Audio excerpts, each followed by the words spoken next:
Liquor కేసులో ప్రతివాదులకు Delhi high court నోటీసులు జారీ చేసింది. మార్చి 16కు విచారణ వాయిదా వేసింది.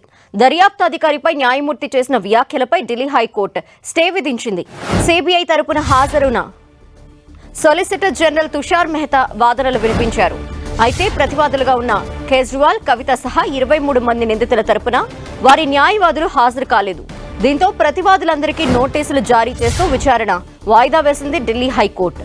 రావ్స్ అవెన్యూ కోర్టు ఇచ్చిన తీర్పుని సిబిఐ ఢిల్లీ హైకోర్టులో సవాల్ చేసింది. అరవింద్ కేజ్రీవాల్, మనీష్ సిసోడియా, కవిత సహా 23 మంది నిందితుల్ని రావ్స్ అవెన్యూ కోర్టు నిర్దోషులుగా విడుదల చేయడాన్ని సవాల్ చేస్తూ సిబిఐ ఢిల్లీ హైకోర్టుని ఆశ్రయించింది.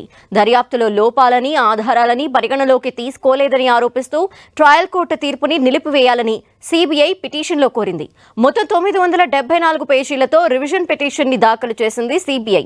ట్రయల్ కోర్టు తీర్పు అత్యంత విస్తుగొలిపేలా ఉందని, అది చట్టపరమైన తప్పిదాలతో కూడుకున్నదని పిటిషన్లో సిబిఐ పేర్కొంది. 2021-2022 ఢిల్లీ మద్యం విధానంలో అక్రమాలు జరిగాయంటూ సిబిఐ కేసు నమోదు చేసింది. ఈ కేసులో 23 మందిని నిందితులుగా చేర్చారు. అయితే ఈ కేసుకి సంబంధించి రావ్స్ అవెన్యూ సిబిఐ ప్రత్యేక కోర్టు కీలక తీర్పునిచ్చింది. అందరూ నిర్దోషులేనని తీర్పునిచ్చింది. దర్యాప్తు సంస్థ ఏ దశలోనూ తన విధిని సరిగా నిర్వర్తించలేదని, దర్యాప్తు అధికారిపై శాఖాపరమైన చర్యలు తీసుకోవాలని తన తీర్పులో పేర్కొంది. ఈ తీర్పులో సిబిఐ తీవ్ర అభ్యంతరాలు వ్యక్తం చేసింది. తీర్పునిచ్చే సమయంలో అసలు కుట్ర కోణాన్ని ట్రయల్ కోర్టు విస్మరించిందని పేర్కొంది. ఇదే విషయంపై మరిన్ని డీటెయిల్స్ మా ప్రతినిధి గోపి అందిస్తారు. గోపి,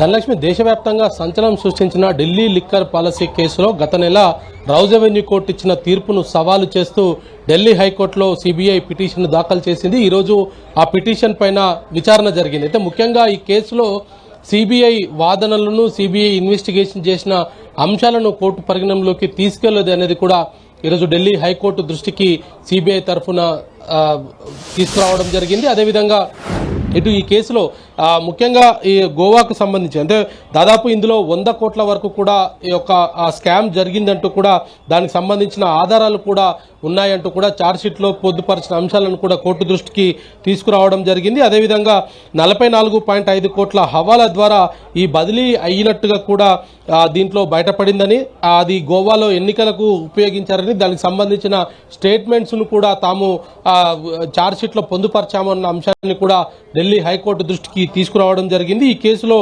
164 స్టేట్మెంట్లను రికార్డు చేశాము. కుట్ర ఎలా జరిగింది, ఎవరికి లంచం ఇచ్చారు అనే విషయాలను కూడా సాక్ష్యాలతో సహా ఈ యొక్క ఛార్జ్షీట్లో పొందుపరిచిన అంశాన్ని కూడా కోర్టు దృష్టికి తీసుకురావడం జరిగింది. విజయ్ నాయర్ ఈ ముడుపులలో కీలక పాత్ర పోషించినట్టుగా కూడా కోర్టు దృష్టికి తీసుకురావడం జరిగింది. అదేవిధంగా ట్రయల్ కోర్టు ఇచ్చిన డిశ్చార్జ్ ఆర్డర్ ట్రయల్ లేకుండానే ఈ యొక్క అక్విటల్ లాంటిది అంటూ కూడా కోర్టు దృష్టికి తీసుకురావడం జరిగింది. డిశ్చార్జ్ దశలో సాక్ష్యాలను పూర్తిగా నిర్ధారణ అవసరం లేదని, అయినా కోర్టు తప్పుగా అంచనా వేసిందంటూ కూడా కోర్టు దృష్టికి తీసుకురావడం జరిగింది. దర్యాప్తులో సేకరించిన ఈమెయిల్స్, వాట్సాప్ చాట్స్ వంటి ఆధారాలను ట్రయల్ కోర్టు పట్టించుకోలేదంటూ, అదేవిధంగా 170 మొబైల్ ఫోన్లను కూడా నాశనం చేశారు. దానికి సంబంధించిన సాక్ష్యాలను కూడా కోర్టు దృష్టికి తీసుకువచ్చాము, అయినప్పటికీ ట్రయల్ కోర్టు వాటన్నిటిని కూడా పరిగణనలోకి తీసుకోలేదు అనేది కూడా ఈ సందర్భంగా ఢిల్లీ హైకోర్టు దృష్టికి తీసుకురావడం జరిగింది. మరి వీటన్నిటిపైన కూడా సుదీర్ఘంగా ఈరోజు వాదనలు జరిగినప్పటికీ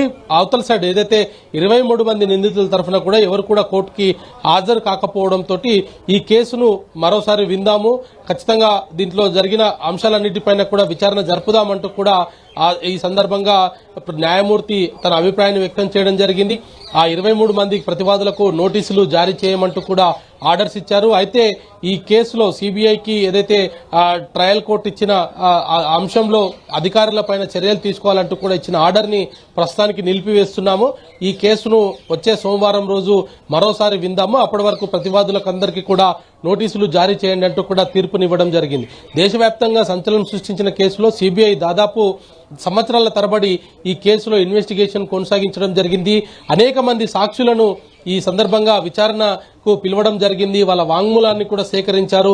వాటన్నిటిని కూడా కోర్టు దృష్టికి తీసుకువచ్చినప్పటికీ ట్రయల్ కోర్టు వాటిని కూడా పరిగణనలోకి తీసుకోలేదు అనేది కూడా సిబిఐ తరఫున న్యాయవాది associate general Tushar Mehta court దృష్టికి తీసుకురావడం జరిగింది.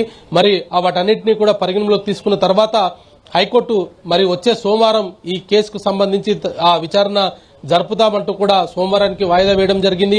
మరి 23 మంది ప్రతివాదులు ఇప్పటికే రౌజ్ అవెన్యూ కోర్టు తమకు క్లీన్ చిట్ ఇచ్చినట్టుగా కూడా ప్రకటించుకున్నారు. ఈ కేసులో తాము ఎటువంటి తప్పు చేయలేదంటూ కూడా చెప్పుకోవడం జరిగింది. ఆ తీర్పు సందర్భంగా రౌజ్ అవెన్యూ కోర్టులోనే ఢిల్లీ మాజీ ముఖ్యమంత్రి అరవింద్ కేజ్రీవాల్ భావోద్వేగంతో కంటతడి కూడా పెట్టుకోవడం జరిగింది. మనీష్ సిసోడియాను చూశాం ఆ రోజు. న్యాయం గెలిచిందంటూ కూడా మాట్లాడిన పరిస్థితి ఉంది. మరి ఢిల్లీ హైకోర్టు ఎటువంటి దీంట్లో ఏ అంశాలను పరిగణనలోకి తీసుకుంటుంది? ఎందుకంటే దీంట్లో దాదాపు అనేక అంశాలను కూడా ఈ రోజు కోర్టు దృష్టికి తీసుకురావడం జరిగింది. మరి వీటన్నిటిపైన కూడా వచ్చే సోమవారం కోర్టు ఏ విధంగా వినబోతుంది అన్నది కూడా వేచి చూడాల్సి ఉంది. మరి ఢిల్లీ లిక్కర్ సంబంధించిన పాలసీలో దాదాపు 100 కోట్ల వరకు కూడా ఈ చేతులు మారాయంటూ కూడా ఇప్పటికే సిబిఐ తన ఆరోపణలు ఛార్జ్షీట్ లో రూపంలో కోర్టు దృష్టికి తీసుకొచ్చింది. మరి సోమవారం రోజు దీనికి సంబంధించిన వాదనలు మరోసారి కొనసాగనున్నాయి. ధనలక్ష్మి. Thank you Gopi.